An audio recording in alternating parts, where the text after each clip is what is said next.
Pueblo dominicano, durante mi última intervención televisada, prometí hacer referencia a la situación por la que en estos momentos atraviesa el Partido de la Liberación Dominicana PLD. Hoy lo hago con gran pesar, y esto así en razón de que durante los últimos 46 años, el Partido de la Liberación Dominicana, el partido fundado por Juan Bosch, ha sido mi hogar político. Inicié mi participación en la política a través del Partido Revolucionario Dominicano PRD, donde estuve organizado en un comité de base de la Zona B, en Villa Consuelo. Al mismo tiempo, en la Universidad Autónoma de Santo Domingo, UAS, donde ingresé en 1971, pasando a ser miembro del Frente Universitario Socialista Democrático FUST, apéndice estudiantil del Partido Blanco.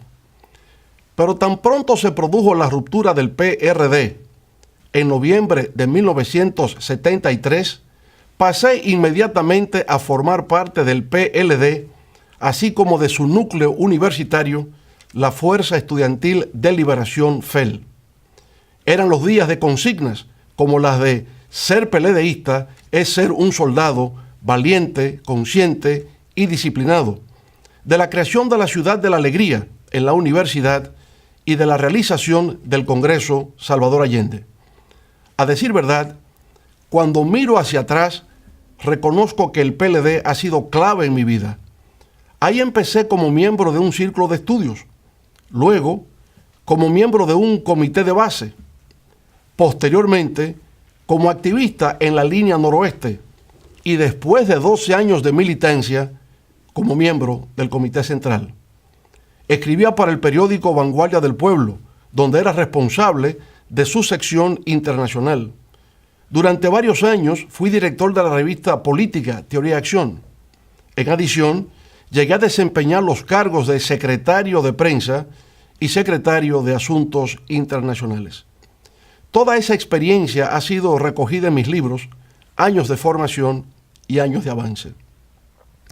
En el PLD pude conocer y tratar a personas maravillosas, de vida pulcra y espíritu patriótico.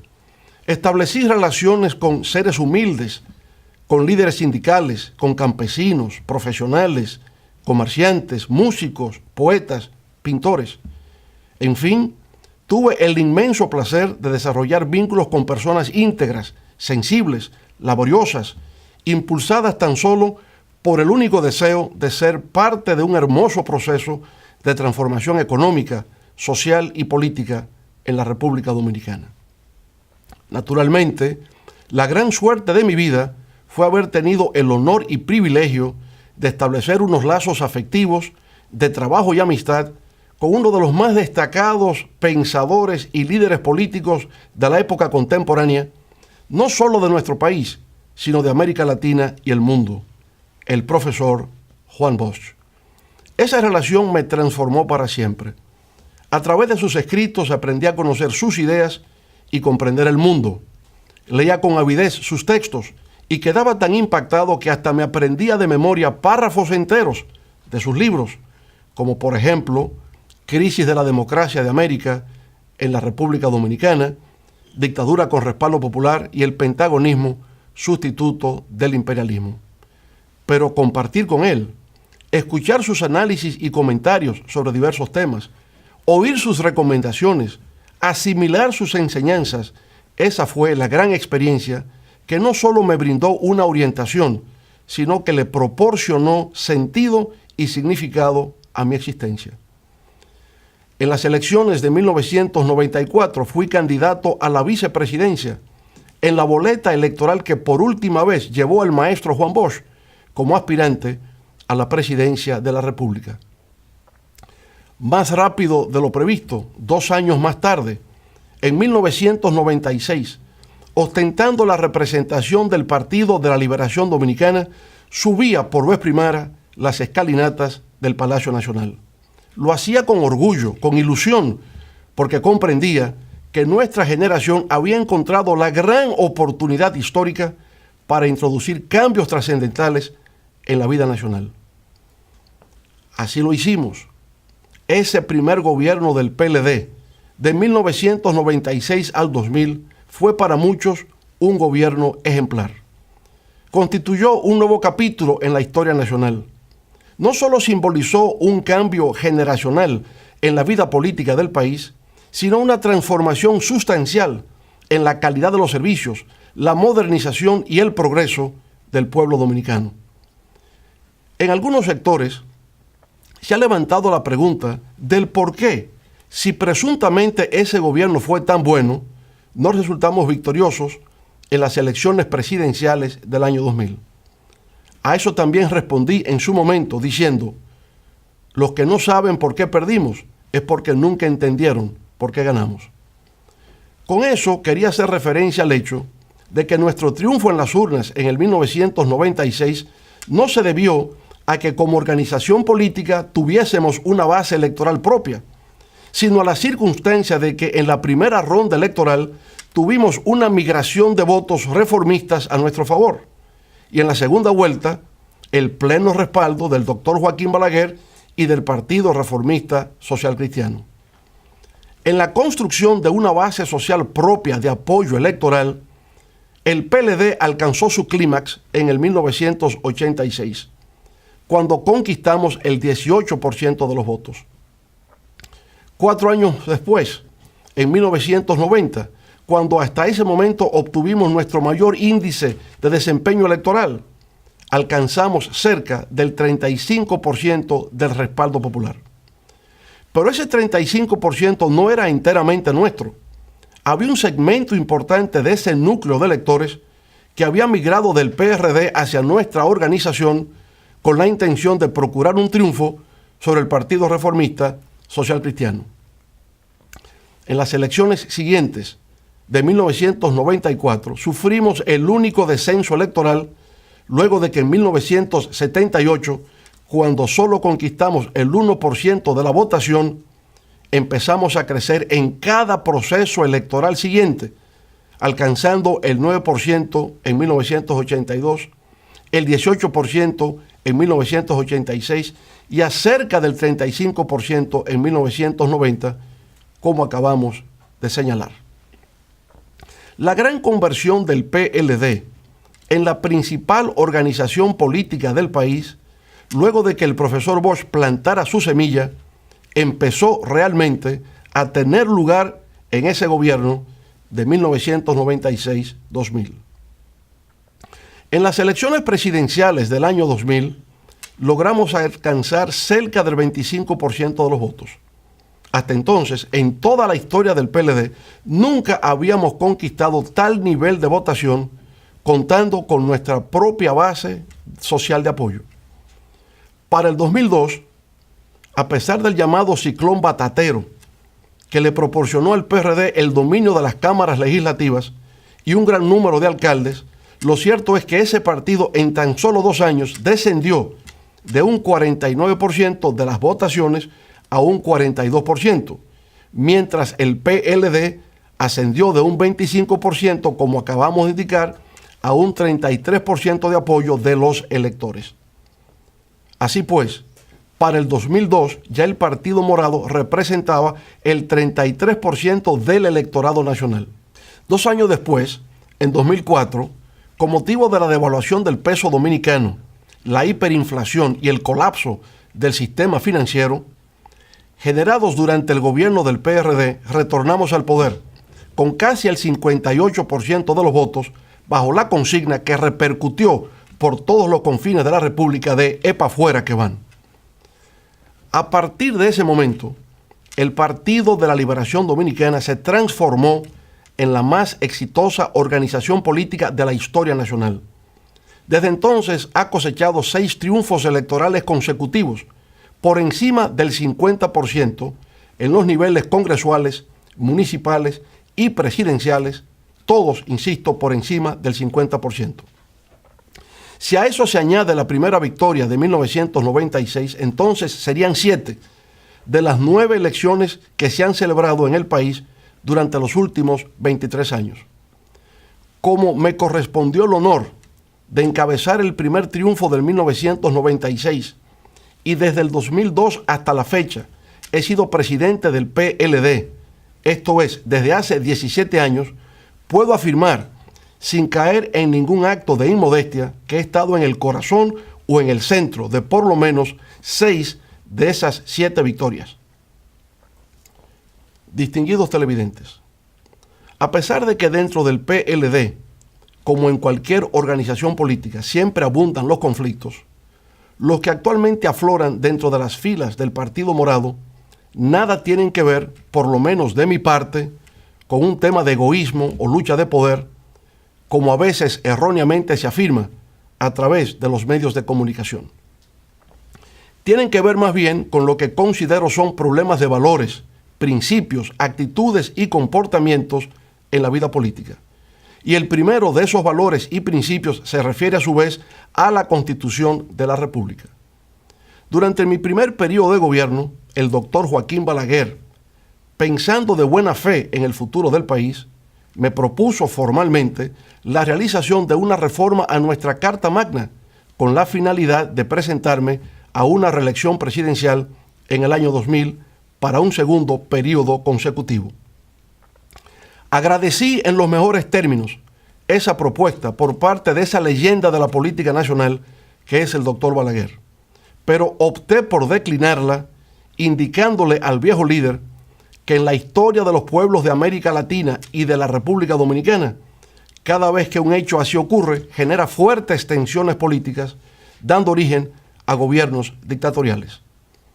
Así pues, en lugar de proceder a una modificación de la Constitución, lo que hice fue lo que tenía que hacer como buen peledeísta: apoyar sin reservas, con toda mi fuerza, al entonces candidato presidencial de nuestro partido y actual presidente de la República. No tuvimos éxito, como hemos referido, pero fue por la circunstancia de no haber podido reproducir los factores que permitieron el acceso al poder en el 1996.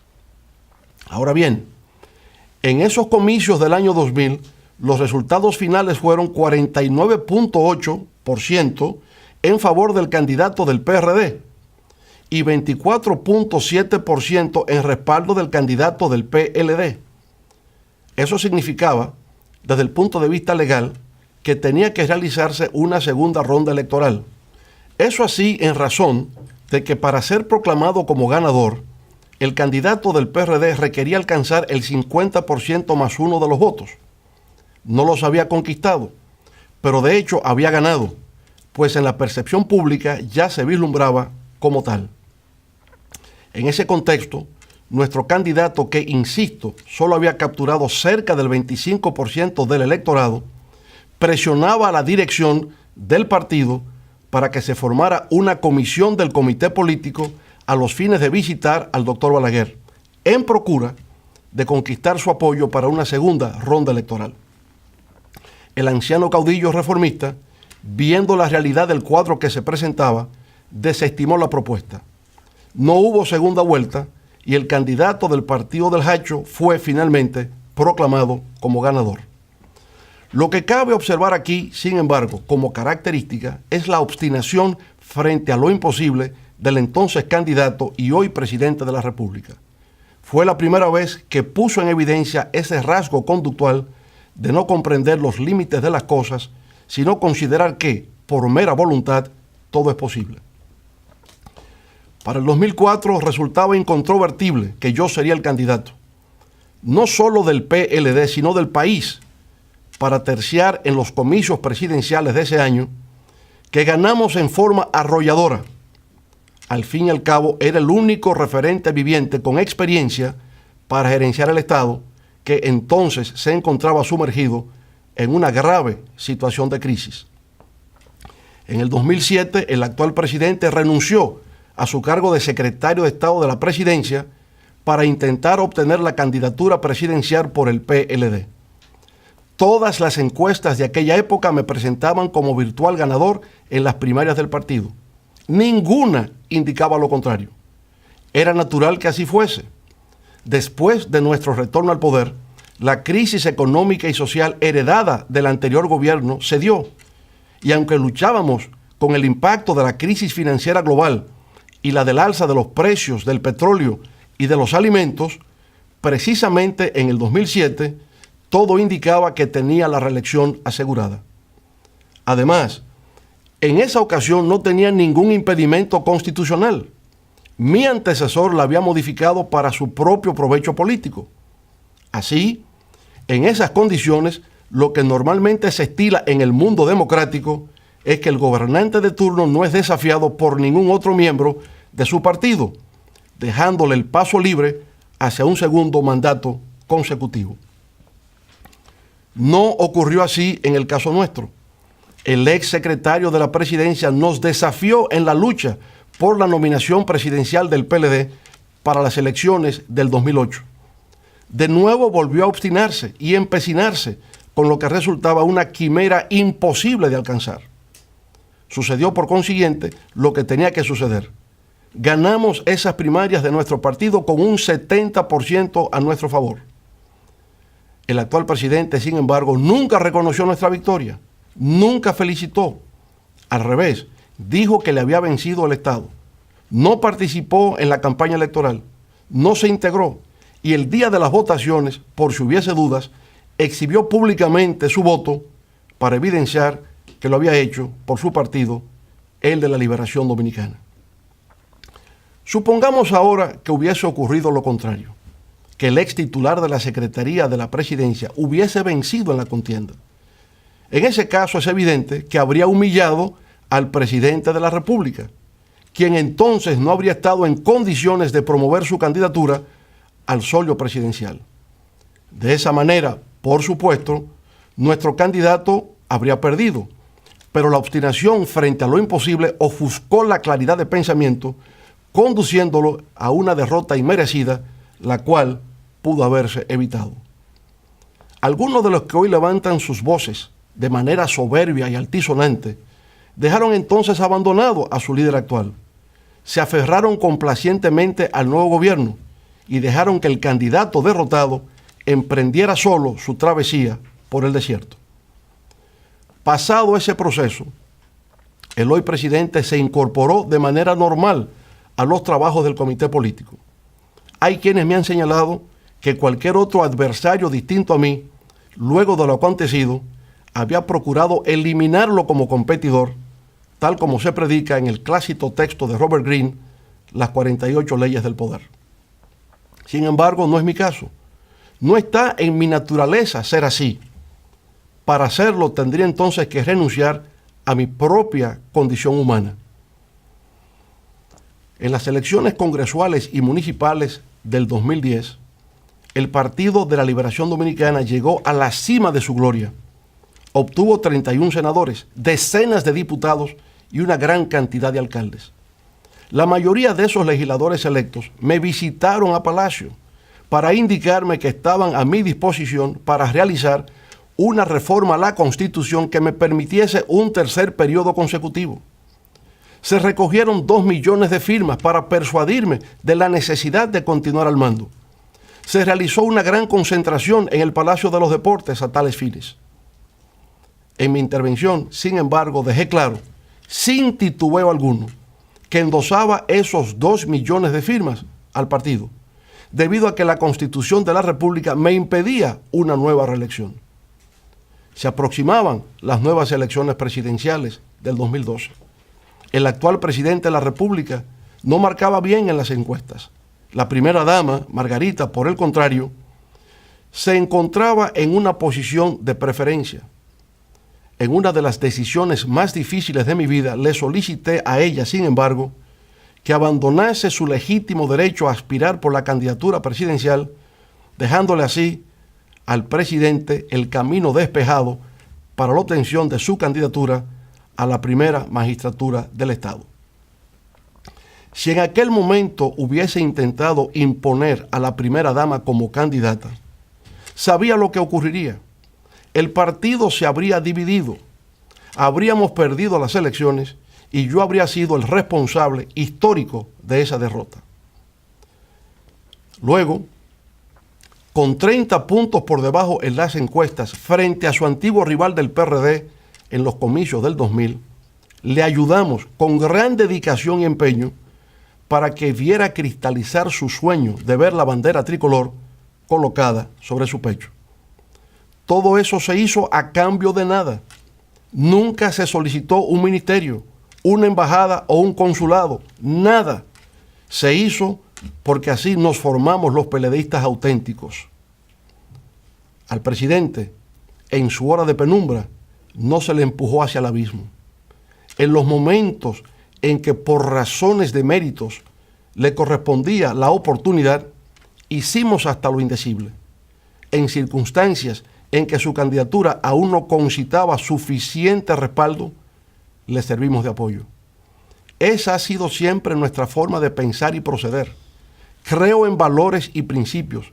Creo en el respeto a la Constitución, en la preservación de la democracia como sistema político y en la consolidación de un Estado fundado en los criterios de legalidad y legitimidad. Pero de igual manera me inclino frente al sentido del honor, de la dignidad, del decoro, del respeto, de la decencia, de la cortesía, de la amistad, del mérito y, en fin, en la ética del intercambio de las relaciones humanas. Señoras y señores, al abandonar el gobierno en agosto del 2012, mi nivel de aprobación llegaba al 74%. Pero eso, que en principio debió servir de estímulo y aliciente, obró por el contrario en mi contra. Sirvió en realidad para que mis adversarios de adentro y de afuera pusieran en ejecución una intensa y despiadada campaña de demolición moral que intentaba hacerme desaparecer del escenario político nacional al tiempo de destruir nuestro legado en beneficio del progreso y el bienestar del pueblo dominicano. El gran dramaturgo irlandés Bernard Shaw, al referirse al destacado líder revolucionario soviético León Trotsky, solía decir que era tan fiero en el combate político que podía cortar la cabeza de su adversario y exhibirla en público sangrante, pero no se permitía tocar el carácter privado de su víctima. La despojaba de todo prestigio político, pero le dejaba su honor intacto. Aquí fue todo lo contrario. Se aplicó un plan de descrédito nacional e internacional a través del cual se lanzaron mentiras, falacias, insultos, inmundicias y groserías, todo destinado a hundir mi persona y desmoronar mi imagen. Con el tiempo empezó a verse claro que ese plan de descrédito en mi contra era parte de un proyecto político bien concebido, dirigido a perpetuarse en el poder. De ahí la reforma de la Constitución en el 2015, realizada con el único propósito de hacer viable la reelección presidencial. A pesar de mi oposición a dicha reforma y a pesar del diabólico plan de destrucción al que me he referido, con la finalidad de mantener la unidad del PLD y de que se ganasen de nuevo las elecciones del 2016, puse en segundo plano mis propios valores, creencias y forma de actuar. Acepté suscribir un acuerdo de 15 puntos firmado por todos los miembros del comité político. En esa ocasión, la obstinación frente a lo imposible funcionó debido a que se actuaba desde una lógica de poder y el criterio de que la fórmula de 2 períodos de ejercicio presidencial y nunca más debería ser la norma a tomar en consideración fue aceptada por distintos sectores. Pero ese acuerdo valió de poco a la hora de ejecutar medidas que constituían una obligación a cargo del grupo oficialista. Se incumplieron de manera atropellante varios de sus acápites, incluyendo recientemente el impedimento para que el compañero Demóstenes Martínez asumiera la presidencia de la Cámara de Diputados. Ese incumplimiento, claro está, fue la reacción airada, furiosa, frente al movimiento popular que se vio compelido a tomar las calles para frustrar una segunda reforma constitucional consecutiva, la cual ni siquiera Trujillo se atrevió a realizar para continuar un tercer mandato continuo. Bajo la consigna de que la Constitución no está en venta, distintos sectores de la sociedad dominicana, desde los más humildes, como los motoconchistas, hasta profesionales de diversas ramas, artistas, religiosos, sindicalistas y empresarios, levantaron su voz de protesta.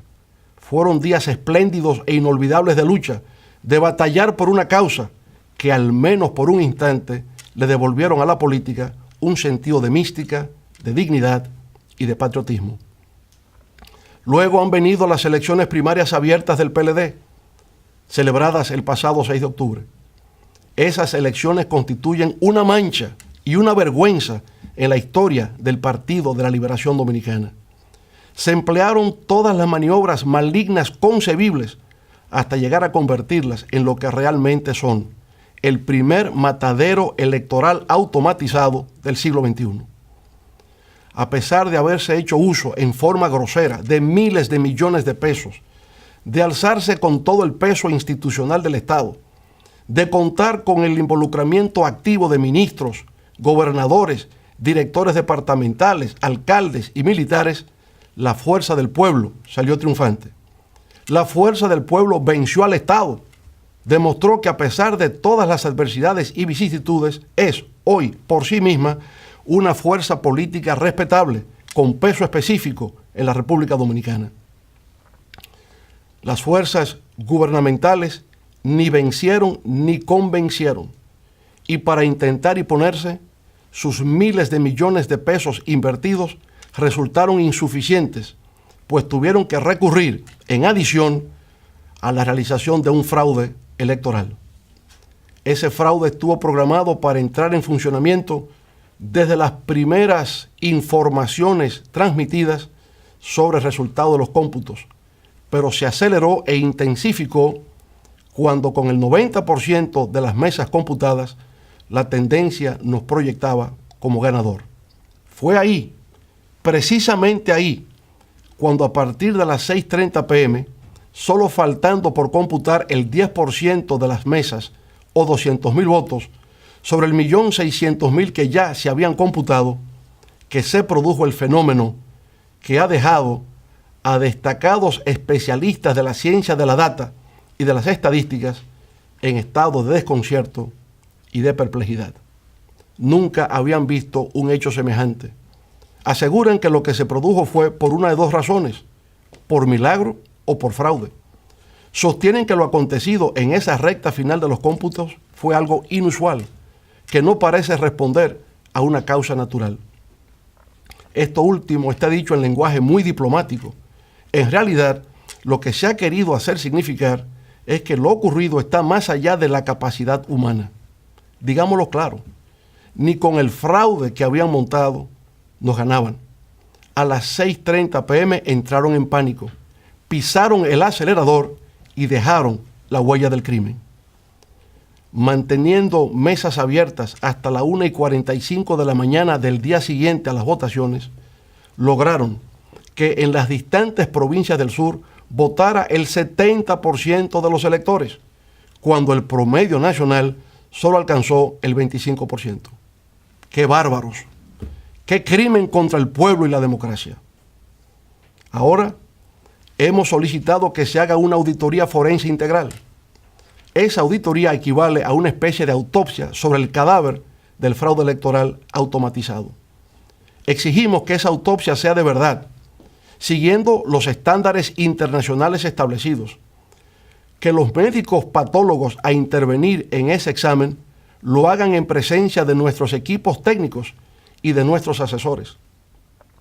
La Junta Central Electoral no debe temer la realización de una auditoría forense, conforme a los requisitos que hemos solicitado. Nadie la ha acusado de haber causado ese fraude. Todo el mundo sabe que sus integrantes son personas íntegras y de respeto. Los causantes son otros. Por tanto, la Junta Central Electoral no pierde nada y sí ganaría mucho en autoridad y prestigio si deja que los hechos fluyan y permite que los médicos de patología informática hagan la disección al cadáver del fraude. Al hacerla, deberán cortar los tejidos y órganos en descomposición de todo el cuerpo, cabeza, tronco y extremidades, exhibir sus vísceras purulentas y establecer con precisión en el acta de defunción cuáles fueron las causas reales que provocaron la muerte por fraude del primer experimento fallido de voto automatizado en la República Dominicana. Negarle al pueblo dominicano ese derecho sería arrojar mayores sombras sobre un proceso ya de por sí enteramente desacreditado y deslegitimado. Así, pueblo dominicano, nada de lo que acabamos de narrar ha debido ocurrir. si ha tenido lugar ha sido por la imprudencia, la tosudez y la creencia de que el poder no tiene límites, de que el poder es para usarse, de que se hace lo que conviene y de que el poder no se desafía. Pero allá en el fondo emerge una vez más como factor oculto la obstinación por hacer realidad lo que resulta imposible. En ese contexto, el gobierno se ha convertido en un ente rencoroso y vengativo. Es un gobierno que acosa, que silencia las voces que se le oponen, que presiona y que no se sonroja para atropellar. El equilibrio partidista en el PLD se resquebrajó.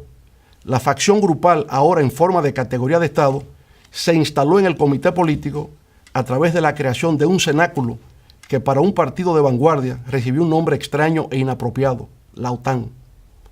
Ahí se ha creado una oligarquía de hierro, completamente desconectada de las estructuras del partido, que se reúne siempre con anticipación para llevar sus propuestas previamente acordadas al máximo organismo de dirección política.